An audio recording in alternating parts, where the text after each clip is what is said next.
Well, good morning, everyone. Time to rise and shine. About 6:01 on this Wednesday morning. Thanks so much for starting off your day with us here on Up with KREM. I'm Channing Curtis.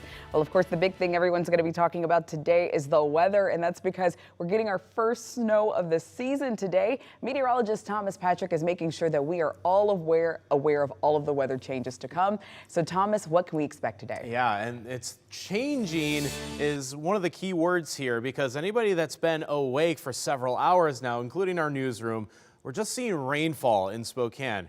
But it's any moment now that is going to switch over to snow as our temperatures drop and our snow levels are dropping simultaneously. We'll take you straight to Doppler radar. It has been North Idaho that's been getting most of the snow so far this morning, with the snowflakes having already fallen over Coeur d'Alene. You might catch a little bit of a break for the next hour, but looks like Post Falls and areas near State Line and certainly up towards Spirit Lake, Athol, and Sandpoint all getting snowfall with temperatures now below the freezing mark. Meanwhile, back over Spokane, I'll center it right over Spokane County. It's been rainfall, but notice how in those last couple frames we are now starting to see a bit more white and blue. Again, our snow levels are dropping and our temperatures are falling. 30 degrees in Coeur d'Alene is the cold spot right now, and it's also 32 in Sandpoint. That's why we're seeing snow over North Idaho. Give it a couple more degrees in it for Spokane. We will start to see that rain switch over to snow likely in the next hour or two.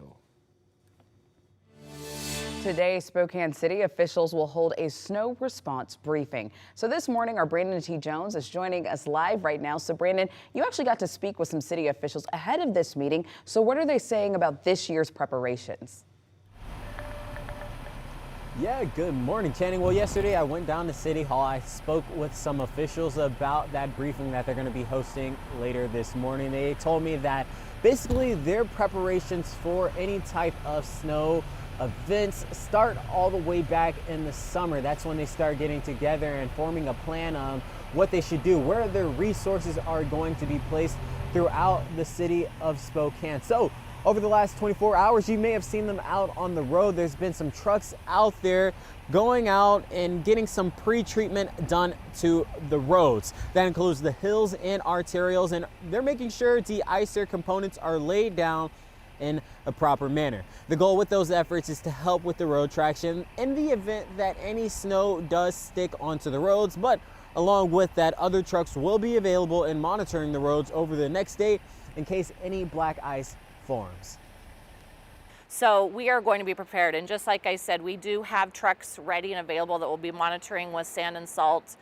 So if we need to treat something on top of that pre-treatment, that way we can attack it from below and above, we're ready to do that. So as for that briefing later this morning, that will begin at 11 a.m. City officials will provide an overview of the snow response plan for Spokane, and they're also going to be going over and showcasing, telling the community what they use to clear those roads, such as plows and other equipment. But for now, reporting live in North Spokane, Brandon T. Jones, KREM 2 News. So here's a look at the new snow gates, or the boots, that will be on all Spokane County's graders. These new boots will reduce berms blocking your driveway. So they were designed and built by county employees in the central shop, replacing the costly and larger gates from a manufacturer. This is all part of the city and the county's newest efforts to ease headaches this season. It's a pain. You might wake up in the middle of the morning and go to work, and here you got a 2-foot berm you can't get across. So hopefully we can reduce it enough that you can get your car in and out, and then when you get home in the evening you can clean it up a little bit better than. These new boots will save the county crews precious time, especially if they need to be changed out during a weather event. However, they will only be used in the county's residential areas with curbed streets. In the meantime, the city of Spokane has announced that they will be reactivating warming centers starting today. Shelter space will be made available for anyone trying to get warm, as well as several city library locations that will be open to people as well. For a full list of resources that are available for people trying to get out of the cold, you can visit our website at krem.com. And all of this snow talk actually brings us to our wake-up call this morning, because we are asking you, how do you feel about snow in October? And today we have a live poll for you all. So you can vote right now in our poll by either taking out your smartphone, opening up the camera app and scanning that QR code on your screen right now, or by texting us the word poll to our number 509-448-2000. We'll send you a link to vote right now. Right now, 52% of people are saying that they love it. We even have a lot of people writing in saying how much they love the snow this time of year, but 48% of people are saying that they hate it. And one person even saying they hate snow in October, November, and even early December. Wow. So keep it coming. Let us know and join in on the conversation. In just a few hours, legal arguments will be presented about an anti-camping initiative that's on the ballot for Spokane voters. If voters approve Proposition 1, it would ban camping within 1,000 feet of parks, schools, and daycares. A lawsuit was brought by homeless advocates who want to block the measure, saying that it would only cause harm to people experiencing homelessness. And that means even if voters approve the measure, a judge could block it from being enforced. The arguments will be presented starting at 9:30 a.m. this morning. In the meantime, Spokane police arrested a man accused of stealing cars. The general manager of Northtown Auto Sales says that it was a Mission Impossible style heist. Police say that the man cut a hole in the roof of the car dealership, rappelled down through the opening, and stole keys to several cars. The store's general manager says that the suspect used a minivan to pick up more thieves. They then got away with 9 cars and keys for 6 others. We're pretty numb like the petty theft. But when, they show up and they take 9 cars and you got $250,000 worth of inventory missing, now you're like, oh my gosh. Spokane police have not released the man's identity, but we do know that he faces 9 counts of vehicle theft and 1 count of commercial burglary. The store says they're now making improvements to their security and to finding a safer way to store their rack keys.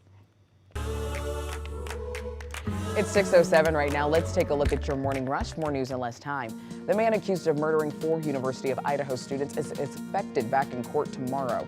2 hearings are on the docket for this case. The first is sealed and not open to the public. In the second hearing, though, Brian Koberger and his defense team are expected to file a motion to dismiss the grand jury indictment against him. A 40-year-old St. Mary's woman died in a car crash in Kootenai County. This happened yesterday afternoon on State Highway 3. According to Idaho State Police, the woman drove into a ditch and was thrown from the car. Police also say the woman was not wearing a seatbelt. Part of the road near the crash was closed for about 5 hours, but is now back open. And some exciting news for comedy fans. Comedian Nate Bargatze is coming to Spokane. The comedian announced over social media that he's coming to the Spokane Arena January 25th. The Grammy-nominated comedian's tickets will go on sale this Friday at 10:30 a.m. You can buy them at ticketwest.com. And that's a look at your morning rush. It's 6:08 and more areas are starting to see snowfall in the inland northwest this morning, including Coeur d'Alene. The picture that you see behind me overlooks I-90 and you can't even see the road. So at minimum, low visibility due to now that snow that is falling. You can only see the headlights incoming and the tail lights outbound just on that one camera, but hard to even see the street. We'll take you to downtown Coeur d'Alene. Again, the camera here looks a lot more wet, but that's the key, is that even if the snow's falling, it's just melting as it's hitting the ground because the ground itself is still pretty warm thanks to last week's record-breaking heat. That is part of the equation. Meanwhile, in Spokane at 35 degrees, the airport now reporting its first snowflakes. This is just the beginning of what is our first snowfall of the season. Winter weather advisories remain in effect until 5 o'clock tonight. And there's a quick peek at Doppler radars. You're starting to see a little less green and a little more white and blue as that rain starts to transition to snow for the remainder of the morning.